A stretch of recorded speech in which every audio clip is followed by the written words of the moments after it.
नमस्कार दोस्तों। जैसा कि हम लोग ऑब्जेक्ट ओरिएंटेड सिस्टम डिज़ाइन के बारे में डिस्कस कर रहे थे।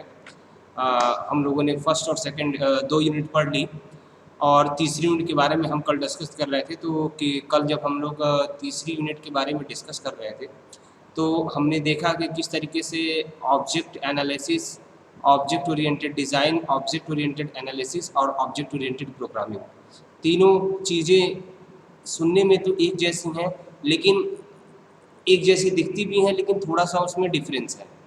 मतलब कि अगर हम कहते हैं कि ऑब्जेक्ट ओरिएंटेड एनालिसिस या ऑब्जेक्ट ओरिएंटेड डिज़ाइन या ऑब्जेक्ट ओरिएंटेड प्रोग्रामिंग, तो जैसा कि हमने कल डिस्कस किया था कि ये तीनों चीज़ें सिमिलर भी हैं और डिस्टिंग्विश भी हैं। क्यों? क्योंकि अगर हम ऑब्जेक्ट ओरिएंटेड एनालिसिस के बारे में बात करें, तो हमें पता है कि ऑब्जेक्ट ओरिएंटेड एनालिसिस का मतलब क्या होता है कि हम एक किसी भी प्रोजेक्ट को डेवलप करने से पहले जो एक एनालिसिस करते हैं, एक विजुअलाइजेशन करते हैं, ठीक है? कि किस तरीके से कहाँ पे कौन-सा कंपोनेंट होना चाहिए या कहाँ पे कौन-सा ऑब्जेक्ट क्रिएट करना चाहिए, ठीक है ना? तो ये सारी विजुअलाइजेशन जो है ये ऑब्जेक्ट ओरिएंटेड एनालिसिस के अंदर आती है। उसके बाद से हम लोगों ने दूसरा जो देखा था ऑब्जेक्ट ओरिएंटेड डिज़ाइन।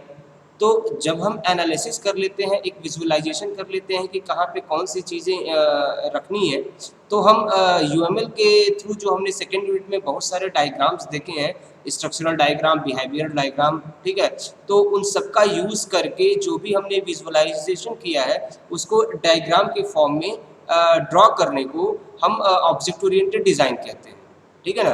तो एनालाइजेशन और आपका डिज़ाइन दोनों के बीच में ये डिफरेंस है, ठीक है? लेकिन अब हम ऑब्जेक्ट ओरिएंटेड प्रोग्रामिंग की बात करें दोस्तों, तो आपको वहाँ पे क्या दिखता है कि जो भी हमने डिज़ाइन किया, यानी पहले जो हमने एनालाइज़ किया, विजुअलाइज़ किया, उसके थ्रू हमने यूएमएल की हेल्प से ड्रॉ किया डिज़ाइन को, ठीक है? और जब एक बार हमने डिज़ाइन को ड्रॉ कर लिया, तो उस डिज़ाइन को हम अपने से भी देखते हैं, उसके बाद से फिर कस्टमर से भी देख पाते हैं। कस्टमर, चूँकि कस्टमर को ही वो सॉफ्टवेयर बनवाना है, तो अगर कस्टमर भी अगर उससे पूरी तरीके से क्या कहें कि मतलब कि सैटिस्फाइड होता है कि हाँ, चलिए ठीक है, आपने जो ये मॉडल बनाया है, ये ठीक है, मेरी सारी नीड्स को फुलफ़िल कर रहा है, तो फिर उसके बाद से फिर हम ऑब्जेक्ट ओरिएंटेड प्रोग्रामिंग की तरफ, जो कि तीसरा प्रोसेस है, उसकी तरफ बढ़ते हैं। और ऑब्जेक्ट ओरिएंटेड प्रोग्रामिंग में हम क्या करते हैं कि जो हमने एनालाइजिंग के थ्रू डिज़ाइन को ड्रॉ किया हुआ है, तो उसी डिज़ाइन के अकॉर्डिंग हम फिजिकल एंटिटी में सॉफ्टवेयर का इम्प्लीमेंटेशन करना शुरू करते हैं। ठीक है दोस्तों? तो हमने बहुत सारी चीज़ें देखी थी कि ऑब्जेक्ट ओरिएंटेड डिज़ाइन के कैरेक्टरिस्टिक्स क्या हो सकते हैं, ऑब्जेक्ट ओरिएंटेड डिज़ाइन किस तरीके से दिख सकता है, ऑब्जेक्ट ओरिएंटेड डिज़ाइन का क्या मोटो है, कैरेक्टरिस्टिक्स है, पर्पस है, वो सारी चीज़ें हम लोगों ने कल डिस्कस की थी दोस्तों। ठीक है? होप सो आप लोगों को वो सारी चीज़ें समझ में भी आई हो, जो हम लोगों ने कल डिस्कस की थी। आज का दोस्तों जो हमारा टॉपिक है, वो टॉपिक है हमारा डिज़ाइन एल्गोरिथम और एल्गोरिथम डिज़ाइन। दोस्तों मैं पहले भी बात कर चुका हूँ कि अगर हम एल्गोरिथम डिज़ाइन की बात कर रहे हैं, तो सबसे पहले हमें ये समझना होगा कि एल्गोरिथम है क्या, ठीक है ना? तो एल्गोरिथम की बात करें तो जैसा कि यहाँ पे लिखा हुआ है कि an algorithm is a step wise procedure that solve the problem let down in an operation. ठीक है? मतलब कि algorithm is a way by which we can solve the problem step by step, ठीक है?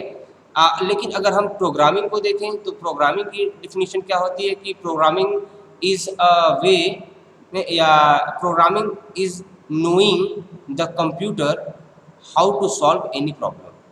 ठीक है ना? यानी कि अगर हम एक तरीके से कहें तो एल्गोरिथम क्या होता है कि अगर हमें नॉर्मली अगर हम किसी को कुछ समझाना चाहते हैं, तो पहले हमें समझना होता है, तभी हम दूसरों को समझा सकते हैं।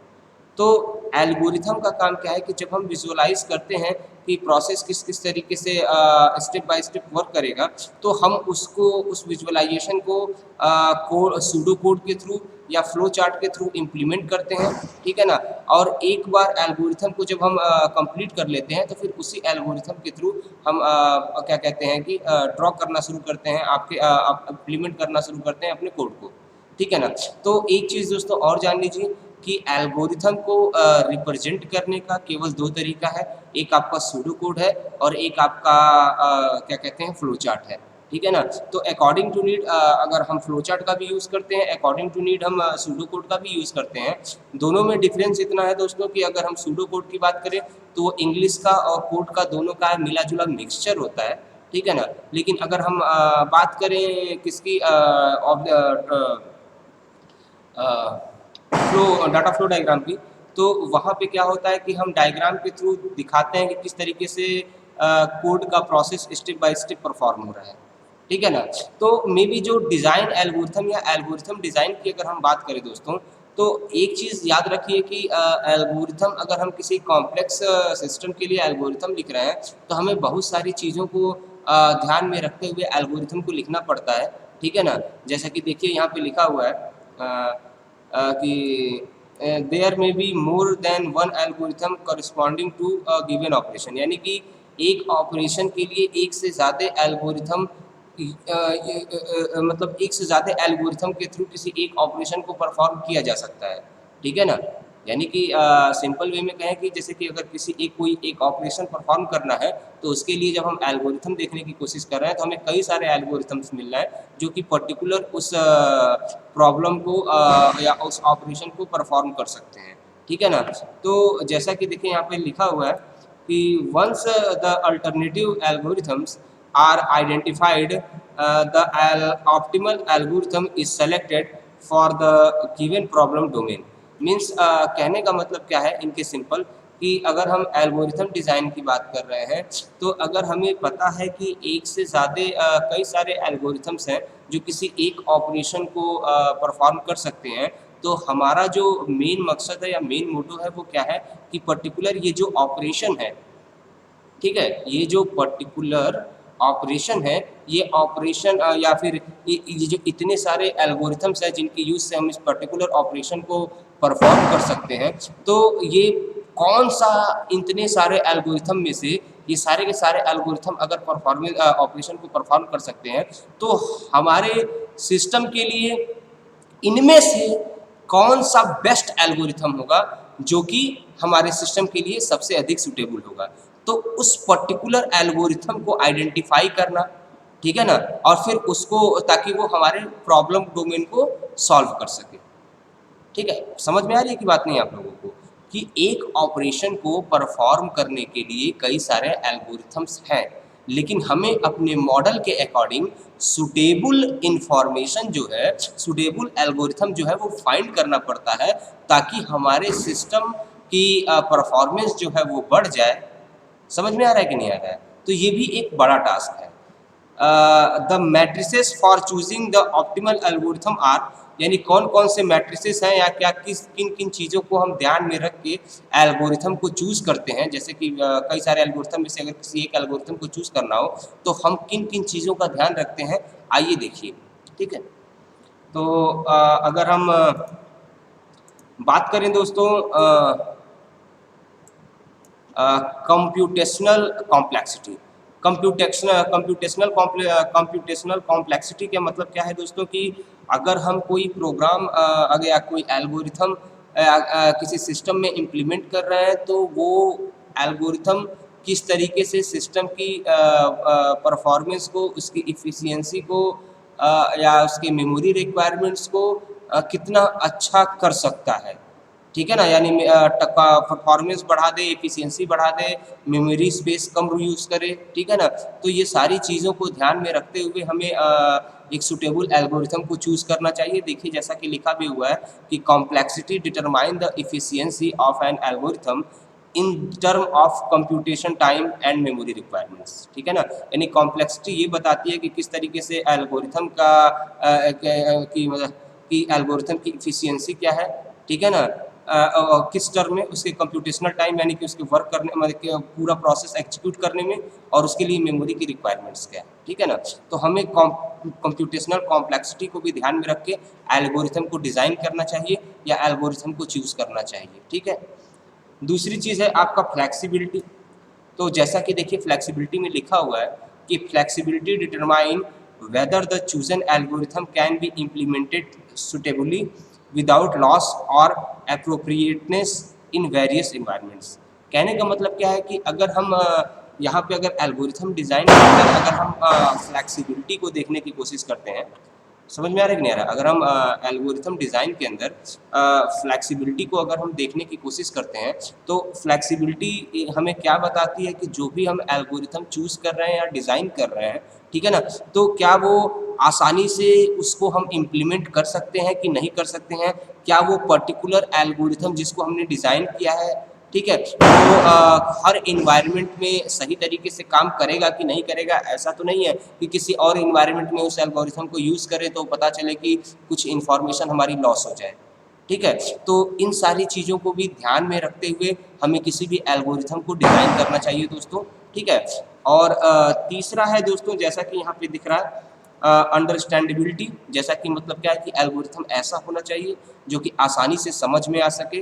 कोई भी बंदा अगर देखे या तो उसको आसानी से सारे स्टेप समझ में आए कि एल्गोरिथम को किस लिए डिज़ाइन किया गया है और वो उस तरीके से वर्क को परफॉर्म कर रहा है कि नहीं कर रहा है, ठीक है ना। जैसा कि देखिए लिखा भी हुआ है कि this determine whether the chosen algorithm in easy to understand and implement, ठीक है ना। तो दोस्तों जब भी हम कोई भी सिस्टम डिज़ाइन करते हैं तो हमें उसमें एल्गोरिथम लिखने पड़ते हैं या according to system according to need हमें खुद से एल्गोरिथम को डिज़ाइन करना पड़ता है। तो अगर हम किसी सिस्टम के लिए एल्गोरिथम को डिज़ाइन कर रहे हैं तो हमें ये जो 3 चीज़ें हैं कि कंप्यूटेशनल कॉम्प्लेक्सिटी, फ्लेक्सिबिलिटी, अंडरस्टैंडेबिलिटी, ठीक है ना, इन तीनों चीज़ों को अपने माइंड में रखते हुए पर्टिकुलर एल्गोरिथम को डिज़ाइन करना चाहिए दोस्तों, ठीक है ना। तो होप सो आपको समझ में आया होगा कि एल्गोरिथम डिज़ाइन क्या है। या देखिए दोस्तों, अगर आपसे एल्गोरिथम डिज़ाइन या डिज़ाइन एल्गोरिथम पूछता है तो आप लोग कंफ्यूज बिल्कुल मत होइएगा, क्योंकि दोनों का मतलब एक ही है, ठीक है। तो आप बड़े ही आसानी से आप ये लिख सकते हैं कि एल्गोरिथम को डिज़ाइन करना मतलब एल्गोरिथम हम किसी चीज़ को डिज़ाइन अकॉर्डिंग टू नीड करते हैं, ठीक है ना। तो अकॉर्डिंग टू नीड अगर हम किसी एल्गोरिथम को डिज़ाइन करते हैं तो हमें किन किन बातों का ध्यान रखना चाहिए, तो इन 3 चीज़ों का हमें ध्यान रखना चाहिए। और इसके बारे में जितना डिटेल में आप समझेंगे तो उतना ही अच्छा एल्गोरिथम आप अपने सिस्टम के लिए लिख पाएंगे, ठीक है दोस्तों। उसके बाद से दोस्तों जो हमारा अगला टॉपिक है वो है आपका डिज़ाइन ऑप्टिमाइजेशन, ठीक है दोस्तों। क्या है आपका? Design optimisation.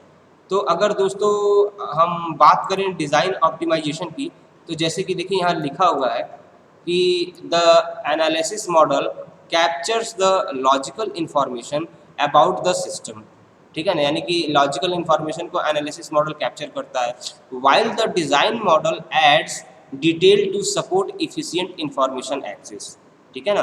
यानी डिज़ाइन मॉडल क्या करता है कि वो ऐड करता है detail support efficient information access की, किस तरीके से इंफॉर्मेशन को एक्सेस किया जा रहा है। Before a design is implemented, design को इम्प्लीमेंट करने से पहले it should be optimise so as to make the implementation more efficient, ठीक है ना। यानी कि the aim of optimization is to minimize the cost in term of time, space and other matters।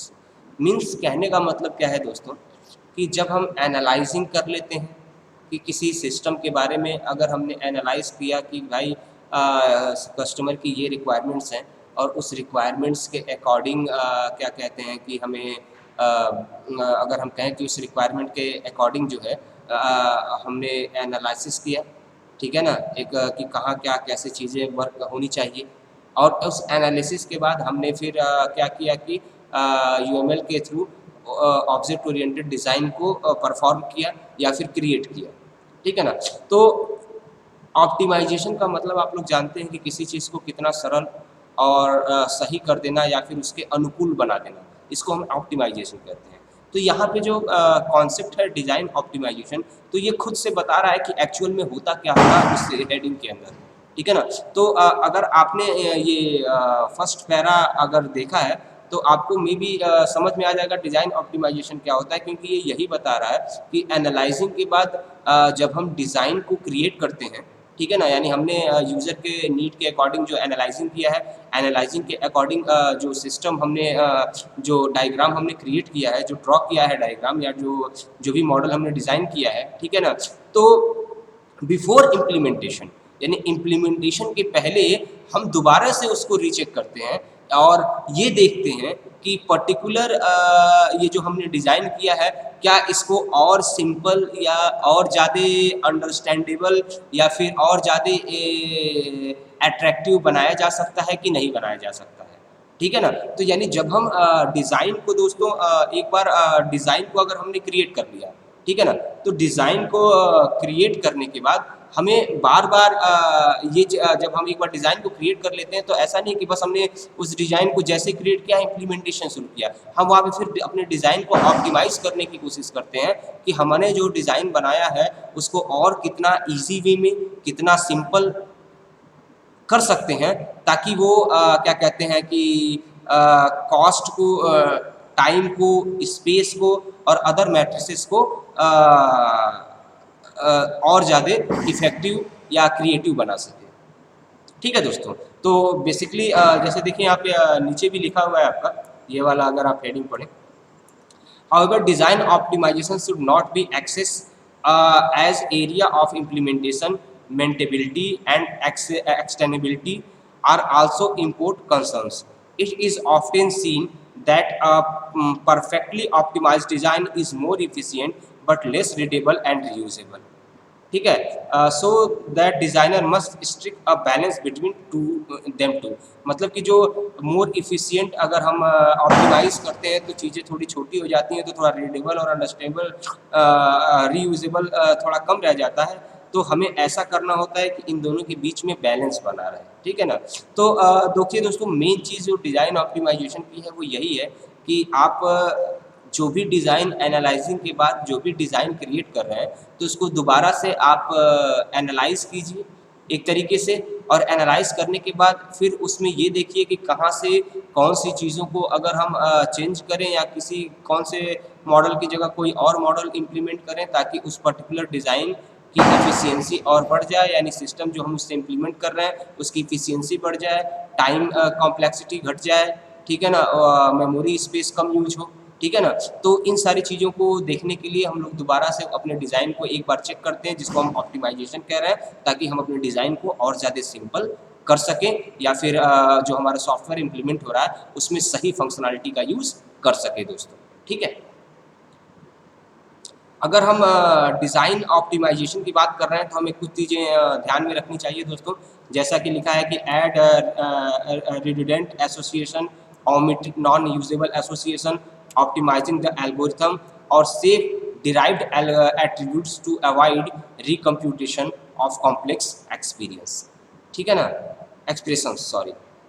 तो अगर हम सबसे पहला देखें एडिशन ऑफ रिडंडेंट एसोसिएशन, ठीक है ना, तो एडिशन ऑफ रिडंडेंट एसोसिएशन का मतलब क्या है कि ड्यूरिंग, जैसा कि यहाँ पे लिखा हुआ है कि during design optimization it is check if derived new association can reduce access cost, यानी कि अगर हम ऑप्टिमाइज़ कर रहे हैं डिज़ाइन में और हमें ऐसा लग रहा है कि कोई एक ऐसा एसोसिएशन है, नया एसोसिएशन डिराइव हो रहा है जिसके थ्रू हम एक्सेस कॉस्ट को कम करते हैं, तो दीज रिडंडेंट एसोसिएशन में नॉट ऐड एनी इंफॉर्मेशन, दे में increase the efficiency of the overall model. मतलब क्या है कि फिर वो जो रिडंडेंट एसोसिएशन है वो कोई इंफॉर्मेशन क्रिएट नहीं कर रहा है, ठीक है ना, और वो केवल एफिशिएंसी को बढ़ा रहा है।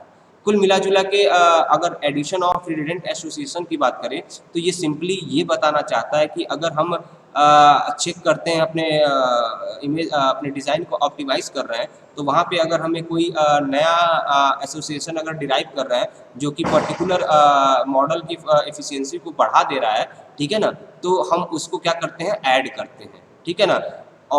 Omission of non usable association means कि अगर हम ऑप्टिमाइज़ कर रहे हैं और हमें पता चल रहा है कि कुछ नॉन यूजेबल एसोसिएशंस यूज़ हो रहे हैं जिनका यूज़ ना भी करें तो भी हमारे सिस्टम में की परफॉर्मेंस पे कोई ज़्यादा फ़र्क नहीं पड़ने वाला, ठीक है ना, तो ऐसी चीज़ों को हम रिमूव कर देते हैं, हटा देते हैं। जैसा कि देखिए यहाँ पे लिखा हुआ है कि presence of too many association में render a system indecipherable and hence reduce the overall efficiency of the system. So during optimization all non-usable associations are removed. ठीक है ना। तो कुल मिला जुला के जब हम ऑप्टिमाइज़ कर रहे हैं तो हमें ये ध्यान देना होता है कि अगर बहुत सारे एसोसिएशंस का यूज़ किया गया है तो हम उसमें ये आइडेंटिफाई करें कि कौन सी एसोसिएशन के बिना भी काम हो सकता है और फिर हम उसको क्या करें, रिमूव कर दें। ठीक है ना।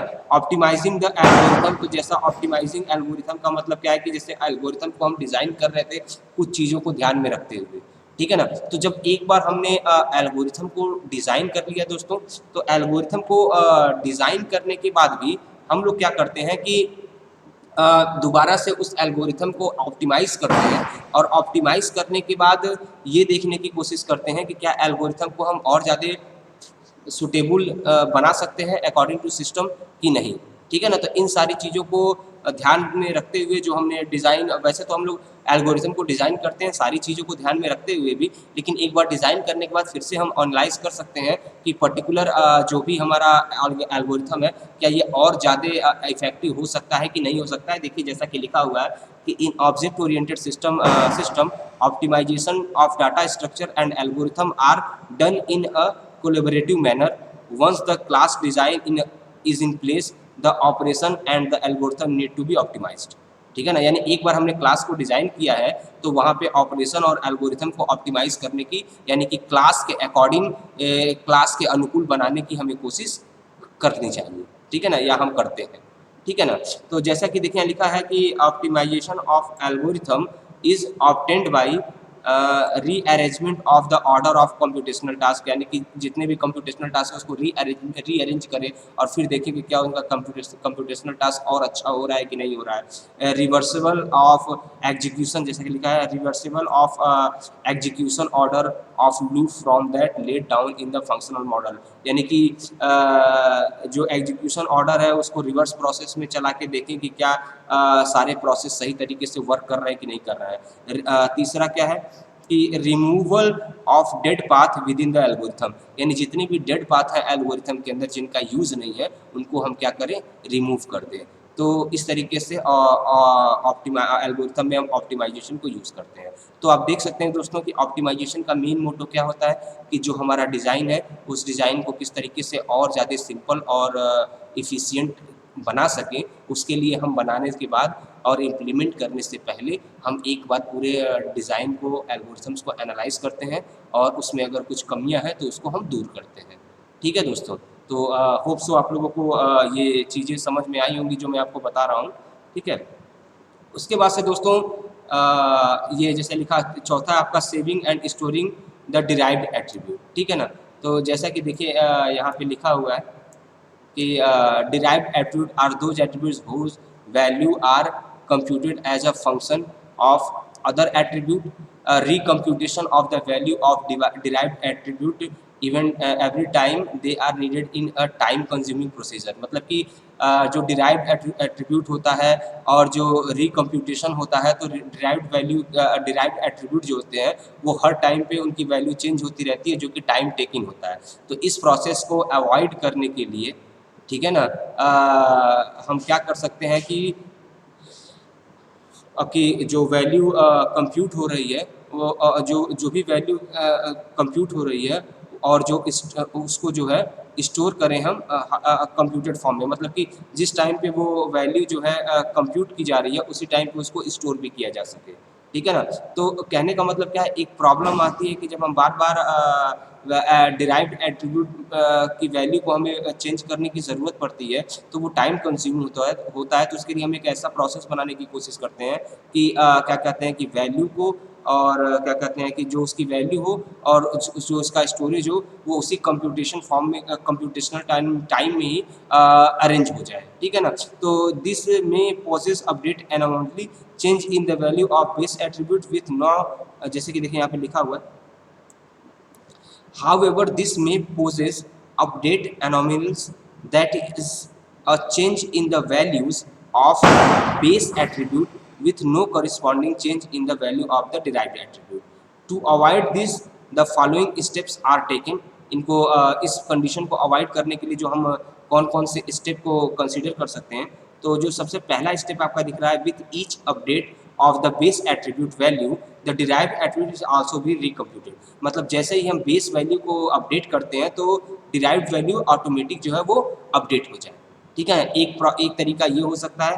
दूसरा तरीका क्या है कि all the derived attribute are recomputed and update periodically in a group rather than after each update, ठीक है ना। यानी कि अकॉर्डिंग टू नीड, मतलब एक पीरियोडिकली एक टाइम पीरियड पे ऑटोमेटिक जो है जितने भी डिराइव्ड एट्रीब्यूट है उनकी वैल्यू रिकम्प्यूट या अपडेट हो जाए, ठीक है ना। तो इस तरीके से जो ये प्रॉब्लम है कि बार बार डिराइव्ड वैल्यू की वैल्यू को अपडेट करना पड़ रहा है जो टाइम टेकन है, ठीक है ना। तो वो इन दो तरीकों से कि जैसे ही बेस वैल्यू चेंज हो वैसे ही ऑटोमेटिक डिराइव वैल्यू भी चेंज हो जाए, और या फिर एक टाइम पीरियड पे ऑटोमेटिकली हर डिराइव वैल्यू चेंज होती रहे, ठीक है ना। तो इस तरीके से हम इस प्रॉब्लम को saving and storing of derive attributes की प्रॉब्लम को हम सॉल्व कर सकते हैं, ठीक है दोस्तों। तो ये एक दिक्कत आती है ऑप्टिमाइजेशन में कि किस तरीके से वैल्यू, डिराइव्ड वैल्यू और बेस वैल्यू में जो चेंजेस आ रहे हैं उसको कैसे मैनेज किया जाए। तो इस तरीके से ये जो नीचे दो, जैसे कि दिखा ना, ये दो तरीके, to avoid this the following step are taken, तो यही दो स्टेप है जिसके थ्रू इस प्रॉब्लम को हम जो डिराइव्ड एट्रीब्यूट की वैल्यू जो बार बार चेंज हो रही है इस प्रॉब्लम को हम सॉल्व कर सकते हैं, ठीक है दोस्तों। उसके बाद से जो हमारा अगला है इम्प्लीमेंटेशन ऑफ कंट्रोल, ठीक है ना। तो अगर दोस्तों हम बात करें इम्प्लीमेंटेशन ऑफ कंट्रोल की, तो जैसा कि देखिए लिखा हुआ है कि द ऑब्जेक्ट डिजाइनर में incorporate refinements in the strategy of the state chart model in system design. A basic strategy of realizing the dynamic model is made. During object design, the strategy is aptly embellished for appropriate implementation. कुल मिला के जैसे दोस्तों इसका जो कहने का मतलब क्या है कि इम्प्लीमेंटेशन ऑफ कंट्रोल, तो इम्प्लीमेंटेशन ऑफ कंट्रोल का मतलब क्या है कि जो इम्प्लीमेंटेशन जब हम कर रहे हैं तो उसके लिए रूल एंड रेगुलेशन क्या होगा, ठीक है, जिससे कि हम अपनी इम्प्लीमेंटेशन को सही तरीके से इम्प्लीमेंट कर सकें या उसको कंट्रोल कर सकें, ठीक है ना। तो जैसा कि देखिए यहाँ पे लिखा हुआ है कि the approaches for implementation of the dynamic model are, मैंने कौन कौन से अप्रोचेस हैं जिनका यूज़ करके हम डायनेमिक मॉडल को इम्प्लीमेंट करते हैं, ठीक है। तो उसमें से सबसे पहला क्या है, देखिए एक चीज़ याद रखिए कि जो हम इम्प्लीमेंट कर रहे हैं वो इम्प्लीमेंटेशन सही हो, इसको किस तरीके से कंट्रोल करें, इसी को हम इम्प्लीमेंटेशन ऑफ कंट्रोल करते हैं। इसको कंट्रोल करने के लिए कुछ रूल एंड रेगुलेशन बनाए गए जिनको हम फॉलो करके ही इम्प्लीमेंटेशन को परफॉर्म करते हैं, ठीक है दोस्तों। तो उसमें से जैसे सबसे पहला लिखा हुआ है represent state as a location within a program, ठीक है ना। तो कहने का मतलब क्या है, this is the traditional procedure derive an approach whereby the location of control defines the program state. A finite state machine can be implemented as a program transition from as input statement, the main control path from the sequence of instructions, the branches from the conditions, and the backward path from the loop or iterations. तो कहने का मतलब क्या है कि हमें पता है कि किसी भी एक ऑपरेशन के अंदर जो प्रोसेस है वो कई सारे स्टेप को फॉलो करते हैं। तो हम क्या करें कि जहाँ पे जो प्रोसेस परफॉर्म हो रहा है उसी जगह पे हम स्टेट के थ्रू उसको रिप्रेजेंट करें। पहली चीज़ कि हर प्रोसेस को अलग अलग स्टेट के फॉर्म में हम रिप्रेजेंट करते हैं, ठीक है ना। ये पहला रूल है आपका। दूसरा रूल क्या है, स्टेट मशीन इंजन। तो this approach directly represent the state machine throughs a state machine engine class. These class execute the state machine through a set of transition and action provided by the applications. Means कहने का मतलब क्या है, जो अभी हम ऊपर देख रहे थे कि represent state as a location within a program, यानी हर स्टेट को, हर प्रोसेस को प्रोग्राम के अंदर जहाँ पे है वहीं पे पहले रिप्रेजेंट कीजिए कि कहाँ पे कौन सा स्टेट रहेगा और एक स्टेट किस तरीके से वर्क करेगा, ठीक है ना। उसके बाद से जब हम सारे स्टेट क्रिएट कर लेते हैं तो स्टेट मशीन इंजन का यूज़ करते हैं। और स्टेट मशीन इंजन क्या है कि ये स्टेट मशीन इंजन एक तरह से डायग्राम है जो बताता है कि पहले कौन सा स्टेट वर्क करेगा, फिर उसके बाद कौन सा स्टेट वर्क करेगा। जैसे कि मैं बताऊं, यहाँ पे एक स्टेट है, यहाँ पे एक स्टेट है, यहाँ पे एक स्टेट है, यहाँ पे स्टेट है। तो पहला जो क्या है कि हमें पहले स्टेट को फाइंड करना होता है कि हमारे स्टेट कौन कौन से हैं। दूसरा क्या बता रहा है कि हम ये कि कौन सा पहला स्टेट रहेगा, उसके बाद ऑपरेशन कहाँ जाएगा, फिर उसके बाद ऑपरेशन कहाँ जाएगा, और फिर उसके बाद ऑपरेशन किस तरीके से परफॉर्म होगा और फाइनल ऑपरेशन कंप्लीट होगा, ठीक है ना। तो ये स्टेट मशीन इंजन क्या करता है कि सारे जितने भी स्टेट हमने क्रिएट किए हैं उनके बीच में ट्रांजैक्शन को शो करता है, ठीक है ना। उसके बाद से क्या है, control as a concurrent task. In this approach an object is implemented as a task in the programming language or the operating system.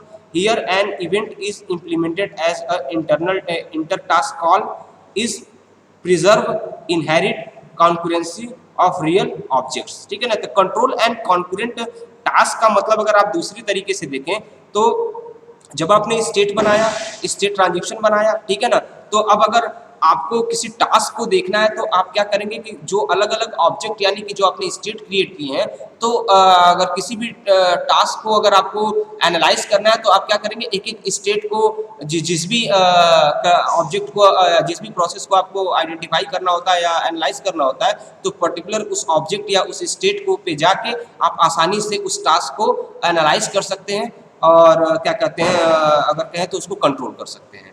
ठीक है दोस्तों, तो इस तरीके से इम्प्लीमेंटेशन ऑफ कंट्रोल आप देख सकते हैं कि किस तरीके से अगर हम इम्प्लीमेंटेशन करने जा रहे हैं, यानी कि हमने एक बार डिज़ाइन बनाया, डिज़ाइन को फिर ऑप्टिमाइज़ किया और ऑप्टिमाइज़ करने के बाद जब हम उसको इम्प्लीमेंट भी करने जा रहे हैं तो भी हमें कितना देखना पड़ रहा है, कितना सोच समझ के, कितने रूल एंड रेगुलेशन को ध्यान में रखते हुए हम उसको इम्प्लीमेंट कर रहे हैं, तब जाके हमारा एक फुल प्रूफ सॉफ्टवेयर तैयार होता है। ठीक है दोस्तों, तो होप सो दोस्तों आपको आज का लेक्चर समझ में आया होगा। Thank you very much.